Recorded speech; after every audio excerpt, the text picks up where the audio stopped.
Salutations à toutes et à tous, c'est toujours le frère Antoine Fadi, toujours dans les exhortations de Zoubou Lassan, toujours dans Kalatam Balé, dans Bible, le seul livre de la vérité, celui qui raconte les récits authentiques avec les personnages authentiques, les noms authentiques.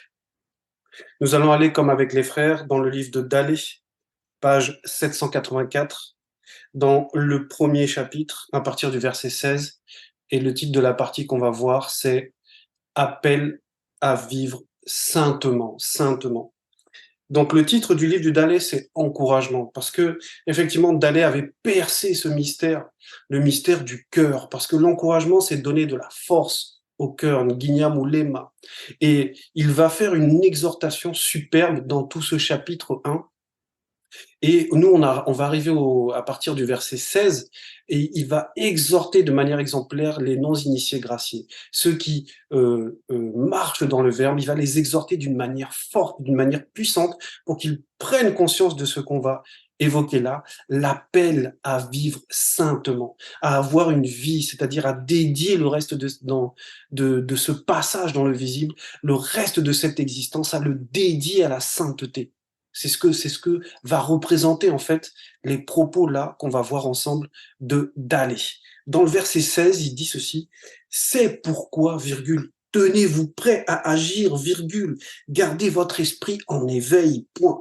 Mettez toute votre espérance dans le don qui vous sera accordé quand Jokisabe et le deuxième apparaîtront spirituellement avec quelques-unes de leurs saintes entités, tout ça avec des majuscules, une de leurs saintes entités dans la condition du non visible qu'après la grande consommation. Ça veut dire que là, il est en train de parler de quelque chose qui est, on va dire, au centre même de le passage qu'on va voir. Ce qui va se passer pour ceux qui sont, on va dire, non initiés graciés, pour ceux qui s'attachent au Verbe, ceux qui marchent selon le Verbe, c'est-à-dire ceux qui obéissent aux lois du Verbe, qui mettent en pratique les préceptes, les ordonnances, les commandements du Verbe.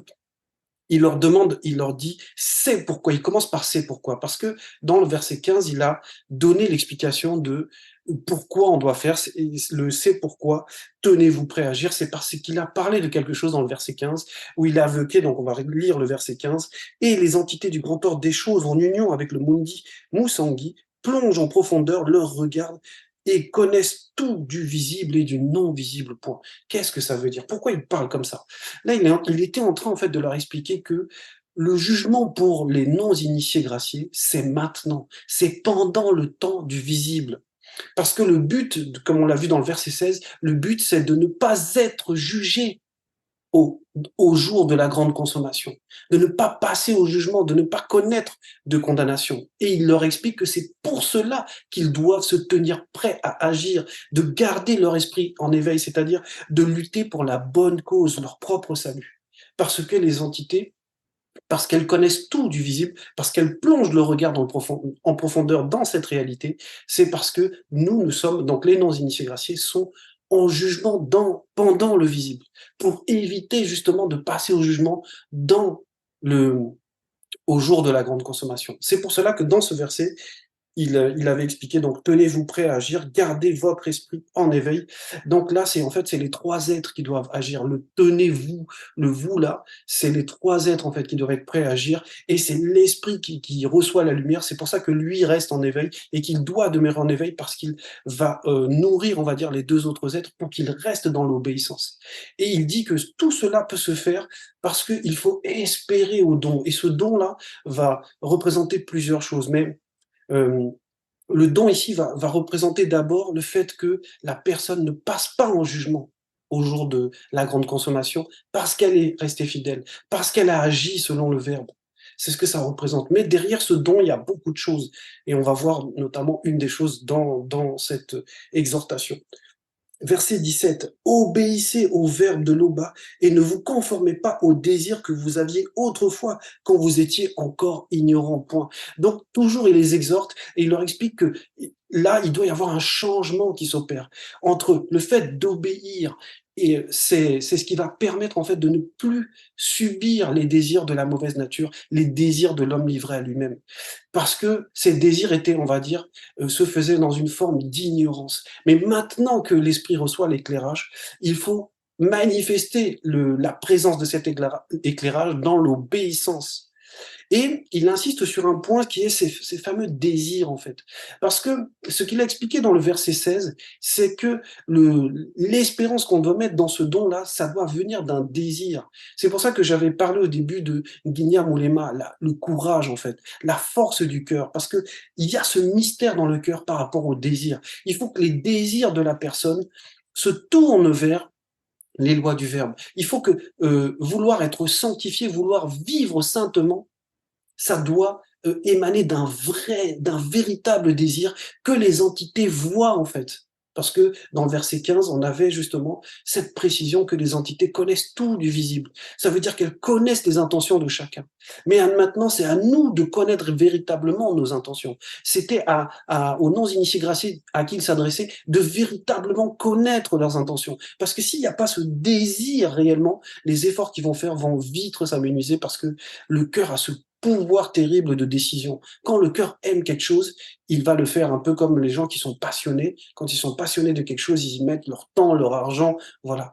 Et en gros, il faut avoir cette passion pour le verbe de Loba. Verset 18, mais soyez saints dans votre conduite, virgule, car Loba qui par son verbe vous a établi, virgule, est au-delà de la sainteté. Et c'est logique, parce que l'attitude, le fait d'être saint, c'est, on va dire, c'est une forme de perfection, mais on sait que le Créateur, lui, n'est même pas concerné par la perfection, parce qu'il la manifeste. Donc lui, il est au-delà de la perfection. Donc, c'est juste que l'homme ici va ressembler aux entités, va reproduire la vertu et l'impartialité des entités, mais le Créateur, lui, est tellement au-delà de ça. Voilà. Et il n'y a pas, c'est pour montrer aussi que le Créateur ne peut pas être une créature, ne sera jamais une créature. Quel que soit son niveau de perfection, le Créateur est au-delà de ça. Verset 19, en effet, virgule, Mutatedi, entre parenthèses, l'entité, déclare par Boussi, deux points, soyez saints, virgule, car Tété, votre loba, est au-delà de la sainteté, point. Donc ici, il rappelle, parce que c'était un initié, très très important. C'était un apôtre avec le A majuscule. C'était quelqu'un qui connaissait les Écritures. Et il va citer ce passage pour rappeler que c'est dans la loi, que sans la sainteté, on ne peut, en réalité, on ne va pas accomplir la loi. Et la loi doit s'accomplir.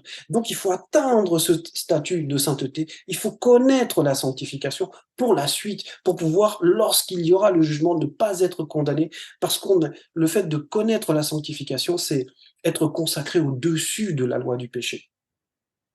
C'est ce que ça représente. Verset 20.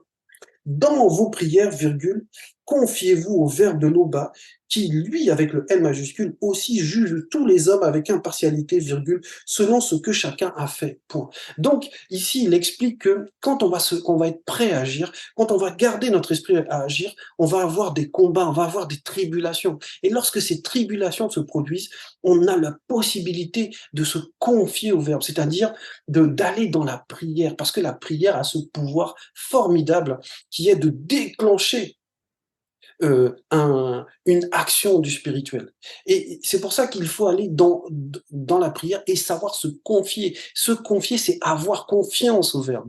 Ça veut dire ici que dans le passage, il leur explique que quand vous allez vivre des tribulations et que vous rentrez dans la prière, gardez confiance au Verbe. Parce que quand vous gardez confiance au Verbe, il se passe quelque chose dans le passage là.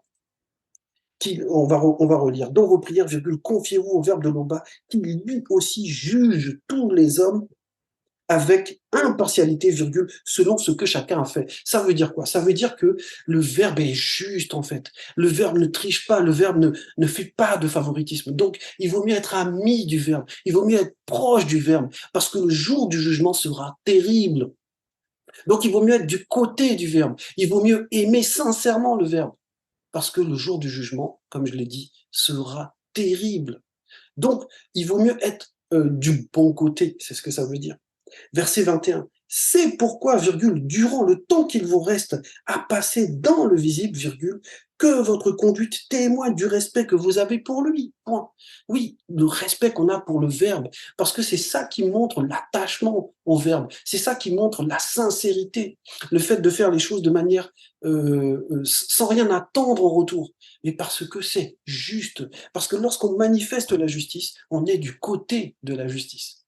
Donc ici, dans ce passage, le temps qu'il nous reste là, c'est ce qu'on appelle racheter le temps. C'est-à-dire que le temps du visible doit servir à honorer les lois du Verbe, doit servir à se séparer de ces désirs qu'on avait avant quand on était ignorant, quand on ne connaissait pas le Verbe. Mais maintenant qu'on le connaît, le temps qu'on a, il doit servir à cela, c'est-à-dire à manifester cette sainteté, parce que c'est en ça qu'on connaît le Verbe.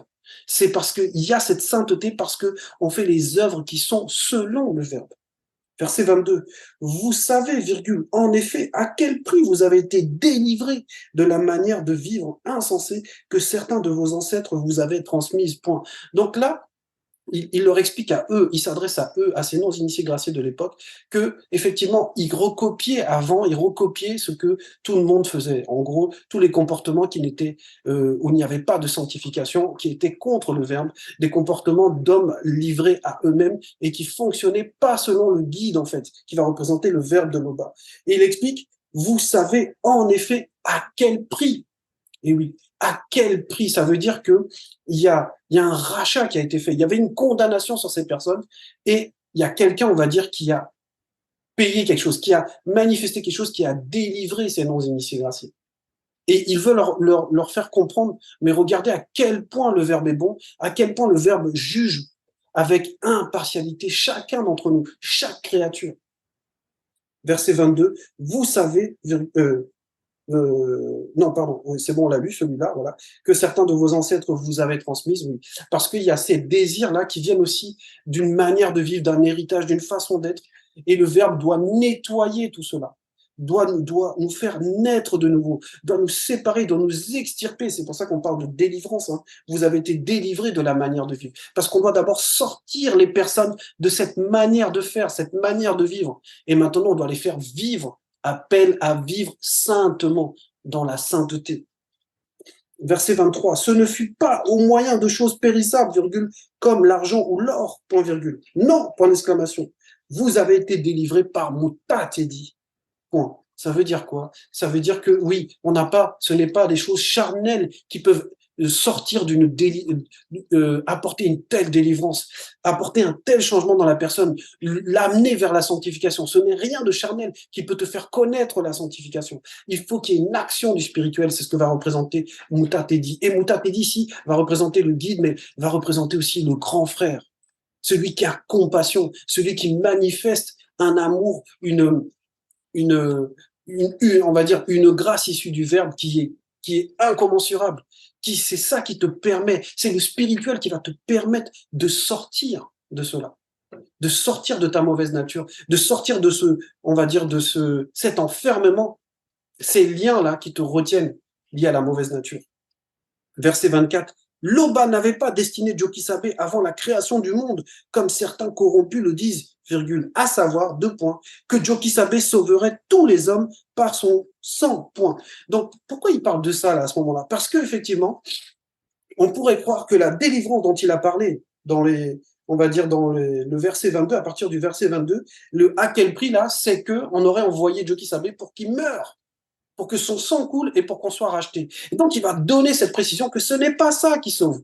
Comme il l'a expliqué avant, déjà, il y a eu la grâce que Mutatedi va représenter, celui qui agit. Le spirituel agit, va apporter la grâce. Et maintenant, il explique que oui, ce n'est pas parce que Jokisabe est venu et qu'il est mort que c'était la volonté du Créateur que ça se passe comme ça. Ce n'est pas ça, en fait. Donc, il va insister sur le point que ce qui sauve, ce n'est pas le sang qui sauve. Et il va donner l'explication dans le verset 25.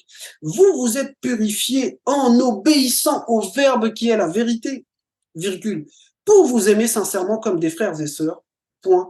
Aimez-vous donc ardemment les uns les autres, virgule, d'un cœur pur. Donc il explique que l'appel à vivre saintement va avoir un impact sur les personnes autour de nous, va avoir un impact sur ceux qui partagent la même foi que nous, c'est qu'il y a l'amour entre nous, parce que c'est la présence du Verbe, c'est la vérité entre nous qui fait l'amour. Parce que pour connaître l'amour, il faut passer par la justice. Et les deux sont les manifestations de la vérité. Donc, il explique bien que ce n'est pas le sang qui purifie, mais c'est l'obéissance au Verbe de Loba qui est la vérité. Donc, il faut connaître la vérité et il faut obéir à la vérité.